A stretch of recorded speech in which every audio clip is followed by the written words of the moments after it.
জীবনের মূল্যবান ৬টা বছর শুধু ওভার থিঙ্কিং করেই শেষ করলাম।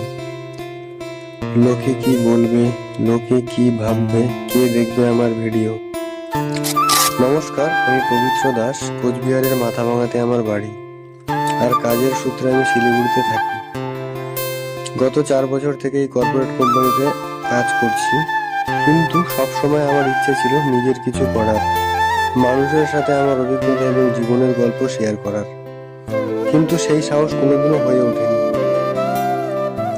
ভাবতাম লোকে কি বলবে, লোকে কি ভাববে, কিন্তু আজ সাহস করে জীবনের প্রথম ভিডিও বানালাম। এখানে আপনারা পাবেন daily blogs, motivational video, lifestyle content এবং আমার কন্টেন্ট ক্রিয়েশন জার্নি। আপনাদের সাপোর্ট আমার জন্য খুব গুরুত্বপূর্ণ, তাই ভিডিওটি ভালো লাগলে লাইক, কমেন্ট, ফলো করতে ভুলবেন না। চলুন একসাথে এই নতুন যাত্রা শুরু করি। দেখা হবে পরের ভিডিওতে। ধন্যবাদ, ভালো থাকবেন সবাই। জয় হিন্দ, জয়।